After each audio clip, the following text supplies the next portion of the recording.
Eran aproximadamente las 6 de la mañana cuando el doctor Thomas Fletcher abrió la única puerta de su remoto puesto de investigación en las tierras altas del Olimpo e inhaló el fresco aire marciano, ahora impregnado del aroma de los pinos terraformados y el rocío matutino. Tom, un ex xenobiólogo convertido en autor a regañadientes, aún no estaba del todo despierto. Acababa de salir, con su camisa de franela desgastada y sus botas desgastadas, bostezando y soñando con un café fuerte que lo ayudara a despertar y comenzar otro día de aislamiento autoimpuesto en medio de la naturaleza marciana. En ese instante, se quedó paralizado como si lo hubiera alcanzado una descarga eléctrica, pues a pocos pasos de él se alzaba un enorme dragón carmesí. Su presencia parecía llenar todo el espacio a su alrededor, haciendo que el aire se sintiera pesado e inmóvil. La criatura no se movió, no gruñó, no mostró signos de agresión.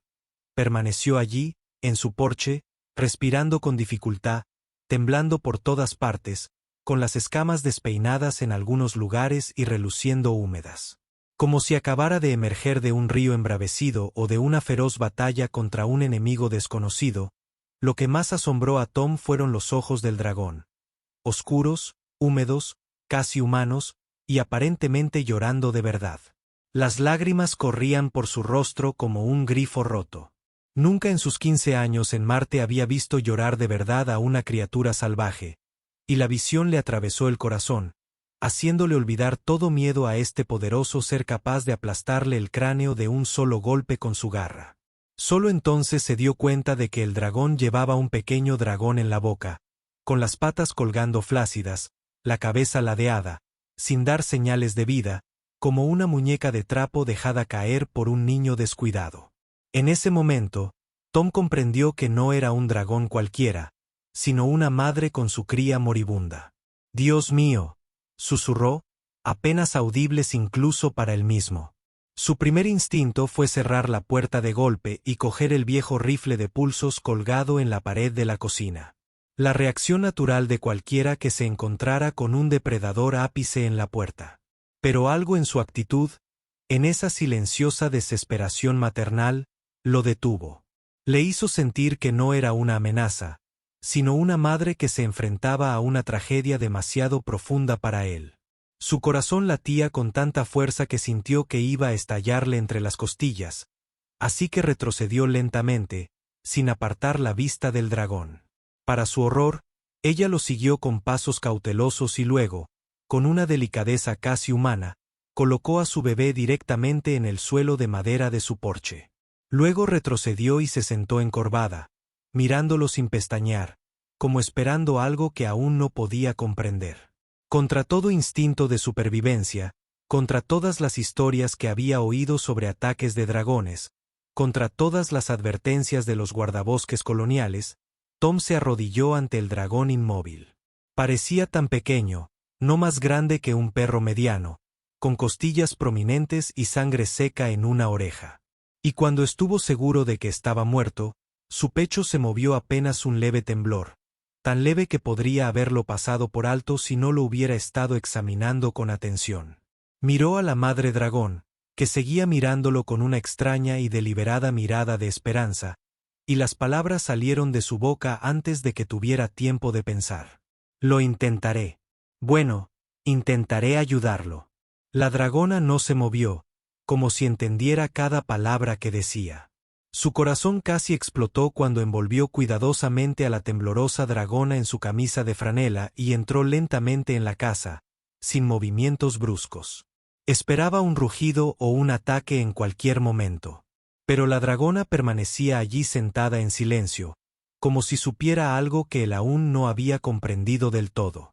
«¿Qué se supone que debo hacer ahora?», murmuró para sí mismo, agarrando provisiones que pensó que podrían ayudar. Toallas, una almohadilla térmica, botellas de agua, actuando más por instinto que por conocimiento. No dejaba de mirar por la ventana donde la dragona seguía sentada, su sombra inmóvil proyectada alargada, con los ojos fijos en su casa. El dragoncito estaba frío al tacto, flácido, pero no del todo muerto. Y Tom, de pie en medio de su sala, abrazando a esta criaturita casi sin vida, pensó, ¿qué demonios se supone que debo hacer ahora? En ese momento, comprendió que no se trataba solo de un extraño encuentro con la fauna marciana. No solo de un extraño giro del destino, sino de algo más. Algo que lo había elegido a él a pesar de todas las leyes de la naturaleza y el sentido común. No estaba preparado para esta responsabilidad. En absoluto. Pero, al parecer, la madre dragón pensaba lo contrario. Había decidido confiar en él, y eso lo ponía más nervioso que cualquier otra cosa. De acuerdo, pequeño, dijo en voz baja, dejando al dragón en el sofá. Veamos qué podemos hacer por ti. Las manos de Tom temblaban mientras examinaba a la pequeña criatura. Sus escamas eran de un hermoso rojo iridiscente, aún no del todo endurecidas, como la armadura de su madre. Una de sus alas estaba doblada en un ángulo antinatural y un profundo corte le recorría el costado. Fuera lo que fuese, este bebé dragón había pasado un infierno. Buscó su teléfono y marcó el código de la única persona que se le ocurrió que podría ayudar. Samantha, soy Tom. Tengo una emergencia. Hubo una larga pausa llena de escepticismo antes de que Samantha Reeves finalmente dijera: Tom, ¿estás borracho? Apenas ha amanecido. No, maldita sea. Hablo en serio y no tengo tiempo para explicaciones. Tengo un bebé dragón en mi sala. Está gravemente herido y no tengo ni idea de qué hacer. Tras otra pausa, Samantha suspiró. Vale, escucha con atención. Caliéntalo. Revisa si tiene heridas abiertas. No le des comida sólida todavía, solo líquidos. Puedes hacer una mezcla de agua y azúcar y dársela gota a gota. Llamaré a Jackson. Trabajaba en el Centro de Rehabilitación de Fauna Silvestre. No te preocupes. Llegaremos en un par de horas. Tom colgó y fue a la cocina, donde encontró un viejo tarro de miel. La mezcló con agua tibia y con una jeringa de cocina, lo más parecido a un gotero, abrió con cuidado la boca del dragoncito y dejó que entraran unas gotas del líquido. Al principio no hubo reacción, pero después de varios intentos, su lengüita se movió ligeramente y Tom sintió una chispa de esperanza. Eso es todo. Vamos, pequeño luchador. Quédate conmigo. Se sentó a su lado durante más de una hora, probablemente hablando, tarareando y a veces maldiciendo en voz baja. Con impotencia, mientras la madre dragón permanecía inquietantemente quieta afuera. Abrió la puerta una rendija, y ella levantó la cabeza, lo miró a los ojos y luego la bajó. Ese simple movimiento delataba algo inesperado, una confianza que aún no podía creer que un dragón marciano salvaje depositara en un humano. Al mediodía, el dragoncito movió su garra por primera vez, apenas, despacio, como para comprobar si sus músculos aún funcionaban. Tom rió aliviado y ni siquiera notó las lágrimas que corrían por sus mejillas. No vas a morir hoy, pequeño. No bajo mi cuidado, susurró, mirando al dragoncito, aunque en el fondo sentía terror, sabiendo perfectamente que solo era un escritor con un puñado de toallas y una almohadilla térmica, intentando salvar a una criatura salvaje de la que casi no sabía nada. Con la llegada de la noche, las sombras cambiaron, y entonces ocurrió un pequeño milagro. El dragoncito abrió un ojo, solo uno, y me miró directamente. No había ferocidad en esa mirada, ni miedo, solo conciencia, como si me viera y de alguna manera comprendiera quién era. Ya no estás solo, pequeño, susurró Tom, sintiendo una extraña calidez en su interior que no tenía nada que ver con la almohadilla térmica. El dragón parpadeó y volvió a dormirse, pero por primera vez ese día, Tom sintió que tal vez podría hacerlo. Dormir, no desaparecer para siempre.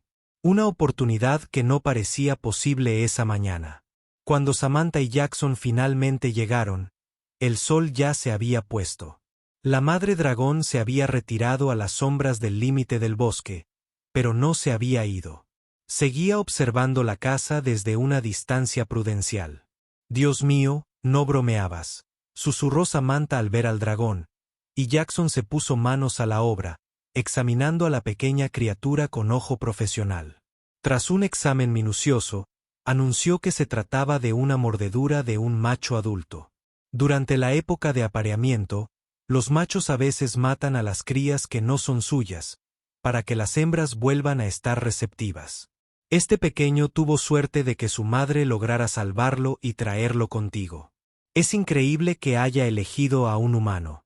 Tal vez te había estado observando antes de hacer este movimiento desesperado. La idea hizo estremecer a Tom. La idea de que una criatura salvaje lo había estado observando, juzgándolo antes de confiarle su posesión más preciada. Jackson y Samantha pasaron varias horas curando las heridas, administrando antibióticos y rehidratando el pequeño cuerpo. Cuando se fueron, el dragoncito respiraba con más regularidad y su garra herida había sido vendada profesionalmente. Les dejaremos algunos medicamentos e instrucciones, dijo Samantha mientras recogía sus cosas. Pero en cuanto mejore, deben devolverlo a la naturaleza. No puede quedarse contigo para siempre, Tom. Tom asintió, aunque en el fondo sentía el cariño que ya le había inculcado a esa pequeña criatura que había luchado por su vida ante sus ojos. Durante las 2 semanas siguientes, el dragoncito se recuperó con una velocidad asombrosa.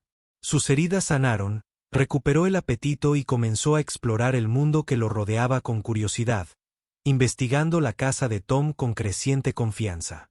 Tom lo llamó Fénix porque le parecía correcto, aunque sabía que no debía ponerle nombre a una criatura salvaje, que no debía encariñarse con alguien que pronto tendría que regresar a su hogar. La madre dragón regresaba todos los días, a veces acercándose a la casa, pero la mayoría de las veces manteniéndose a distancia, siempre alerta, siempre lista.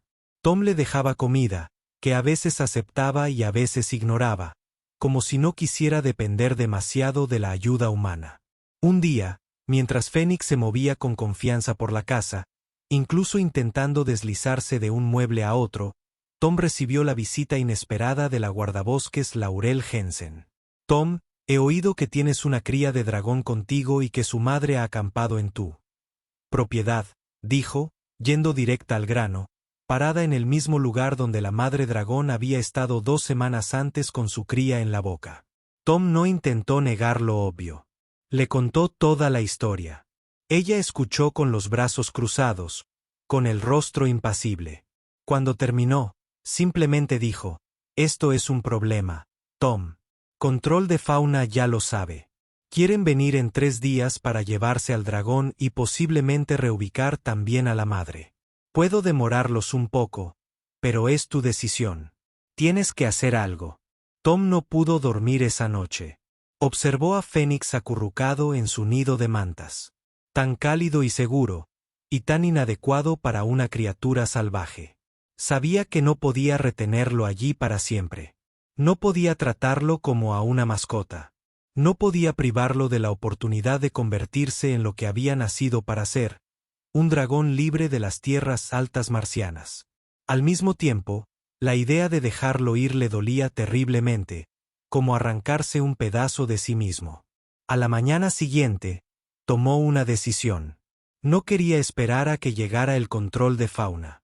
No quería esperar a que la madre perdiera la paciencia. Colocó cuidadosamente a Fénix en un contenedor grande forrado con sus mantas habituales. Añadió su juguete favorito, una pelota antiestrés vieja, y empacó algo de comida para el viaje.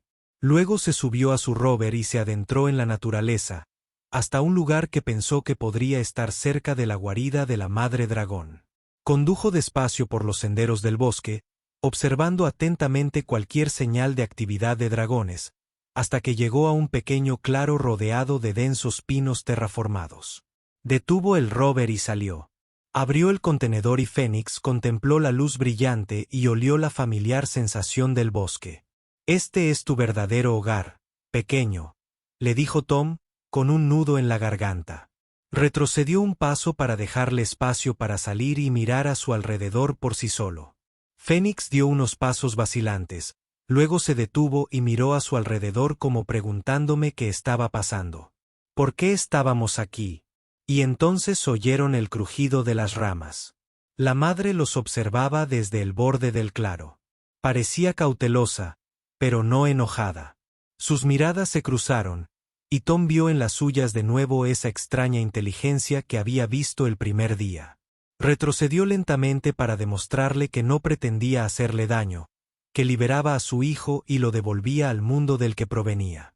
Fénix se congeló y miró alternativamente a Tom y a su madre como si se debatiera entre dos mundos, entre la confianza y el instinto, entre el calor humano y la llamada de lo salvaje.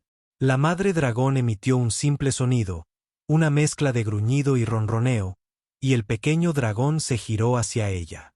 Dio unos pasos vacilantes, se detuvo, luego algunos más. El corazón de Tom amenazó con romperse al ver cómo la distancia entre ellos se reducía. El amor de una madre reuniendo a dos criaturas separadas por la crueldad y el azar. Cuando casi estaban juntos, Fénix se giró de repente y corrió hacia Tom, presionando su pequeña cabeza contra su rodilla, como si quisiera despedirse o quizás agradecer. Nunca lo sabría con certeza. Tom se arrodilló y se permitió acariciar las suaves escamas una vez más, susurrando palabras que el dragón no pudo entender, pero que tal vez sintió. Ve a vivir tu vida, pequeño valiente. Estarás bien. Luego lo empujó suavemente hacia su madre, y esta vez Fénix no dudó. Con pequeños saltos, la alcanzó, y ella olfateó su cuerpo con cuidado de arriba abajo, como para asegurarse de que realmente estaba bien, de que este humano realmente había sido su instrumento, vivo y a salvo. Entonces sucedió algo que Tom no esperaba. La madre dragón levantó la cabeza y lo miró directamente. Y para su sorpresa, asintió levemente antes de darse la vuelta y caminar lentamente hacia el bosque, con su cría a la cabeza, quien miró hacia atrás solo una vez antes de desaparecer para siempre entre los árboles. Tom permaneció en el claro durante un largo rato, sintiendo una extraña mezcla de tristeza y paz, de pérdida y rectitud, como si hubiera completado el capítulo final de un libro que nunca planeó escribir, pero que lo había cambiado para siempre. Regresó a su casa vacía, que ahora parecía demasiado silenciosa, demasiado vasta, sin el pequeño torbellino rojo que lo había trastocado todo.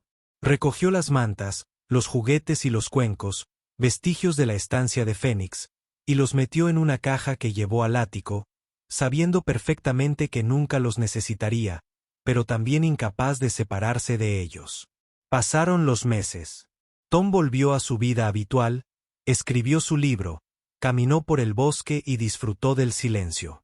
Pero a veces, sobre todo al anochecer, salía al porche con una taza de té y observaba la linde del bosque, sabiendo que en algún lugar entre los árboles vivía un joven dragón que una vez durmió en su sofá y bebió miel de su mano. Y una mañana de otoño, salió por la puerta y vio un pequeño regalo en el porche. Un puñado de extraños cristales carmesí, propios de las profundas cuevas marcianas, cuidadosamente colocados en un pequeño montón, como si alguien se hubiera tomado el tiempo de reunirlos. No había nadie cerca, pero sabía quién lo había hecho. Sonrió y miró hacia el bosque, donde creyó ver un destello de sombra. Quizás fue solo un juego de luz. O quizás fueron la madre y sus crías, quienes una vez formaron parte de su vida, mostrándole que estaban bien, que recordaban. Desde entonces, cada otoño, cuando las hojas terraformadas comienzan a cambiar, encuentra pequeños regalos en su porche. Cristales, piedras inusuales, en una ocasión, incluso un fósil espiral perfecto de los antiguos mares marcianos, como si alguien aún intentara decir, seguimos aquí. Recordamos. Estamos agradecidos. Y le recuerda que los encuentros más importantes de nuestras vidas a veces ocurren sin previo aviso. Y los lazos más profundos se forman en momentos inesperados. Ahora, mientras escribe su libro, a menudo piensa en la madre dragón que le confió su posesión más preciada, y en el dragoncito que le enseñó que amar significa poder soltar. En un mundo donde la línea entre lo salvaje y lo domesticado parece tan clara, le recordaron que la compasión no conoce fronteras y que la confianza puede nacer en los lugares más inesperados para superar el miedo y los prejuicios. Y cuando los visitantes preguntan por la pequeña estatua de dragón de madera en el estante, Tom sonríe y dice que es solo un recuerdo de las tierras altas del Olimpo. Pero para él, es más que eso. Un recordatorio de las pocas semanas en que su casa se convirtió en un santuario para una criatura salvaje, y él se convirtió, aunque solo fuera brevemente, en el guardián de una vida que nunca debió salvar, solo proteger antes de devolverla a su legítima dueña, el bosque infinito y la madre que nunca dejó de esperar. Una tarde, 6 meses después de liberar a Fénix, Tom estaba sentado en su porche, tomando notas para su libro, cuando sonó su comunicador. Era Samantha. No te lo vas a creer. Su voz crepitó por el altavoz. Hemos estado rastreando a esa madre dragón, la que te trajo a su bebé. Lo ha vuelto a hacer. Tom se enderezó. ¿Qué otra vez? Llevar otra cría de dragón herida a un humano. Una investigadora llamada doctora Lena Moff en el puesto de avanzada 17. La cría tenía un ala rota. Estás bromeando, susurró Tom. No, y eso no es todo. Se han reportado otros 3 casos en el último mes. Todos crestas carmesí, todas madres que traen crías heridas a humanos que viven solos en zonas remotas. Es como si aprendieran unos de otros, compartiendo información. Tom miró hacia el límite del bosque y vio movimiento. Un destello de escamas carmesí entre los árboles. Quizás siempre han sido más inteligentes de lo que pensábamos, dijo en voz baja. El departamento de xenobiología se está volviendo loco. Quieren entrevistarte, Tom. Fuiste el primero. Tom observó cómo la sombra en el límite del bosque se convertía en la forma familiar de la madre dragón. No estaba sola. Fénix estaba con ella, casi la mitad de su tamaño ahora, sus escamas brillando bajo el sol de la tarde. Y a su lado había 2 dragoncitos más pequeños, probablemente de una nueva nidada. Te llamo luego, Sam, dijo Tom, y dejó el comunicador. La madre dragón entró en el claro. Sus ojos se encontraron con los de Tom's a lo lejos. Fénix asintió con la cabeza en lo que parecía un saludo. Los 2 dragoncitos más pequeños se quedaron detrás de su madre, curiosos pero cautelosos. Sin pensarlo, Tom levantó la mano para saludar. Para su asombro, Fénix imitó el gesto, levantando una pata con garras y moviéndola de un lado a otro. ¡Qué demonios! Tom rió. La madre dragón emitió el mismo ronroneo que recordaba del día en el bosque, y la familia se retiró a los árboles, pero no se alejaron mucho. Aún podía verlos observando desde las sombras. Tom entró y regresó con la estatua de madera del dragón de su estante. La colocó en el borde de su porche, una pequeña ofrenda suya. Gracias, dijo a los ojos que observaban, por confiar en mí, por cambiarlo todo. No esperaba una respuesta, pero al girarse para volver adentro, una pequeña piedra cristalina aterrizó en el porche con un ruido metálico. Tom la recogió. Estaba cálida al tacto y parecía brillar desde dentro con una suave luz carmesí. Levantó la vista para ver a Fénix en el límite del bosque, observándolo con esos ojos inteligentes. Tom sostuvo la piedra para su corazón y asintió. No se necesitaron más palabras entre ellos. Algunos vínculos trascendían especies, trascendían mundos, trascendían entendimiento. Lo que había comenzado como un acto desesperado de una madre tratando de salvar a su cría había florecido en algo que ni humano ni dragón podrían haber imaginado. Un puente entre 2 formas de vida enormemente diferentes construido sobre la base más simple y compleja de todas, la confianza. Mientras los dragones desaparecían en el bosque, Tom se sentó en su escritorio y comenzó a escribir la verdadera historia de lo que había sucedido, no solo de un hombre que salvó a un bebé dragón, sino de una especie que se acerca a otra con confianza en lugar de miedo. Tituló su manuscrito El dragón que llora. Y cuando terminó la última página meses después, encontró otra pila de cristales brillantes en su porche, dispuestos en lo que solo podría describirse como una espiral perfecta. Los dragones seguían observando, recordando, aprendiendo, y él también.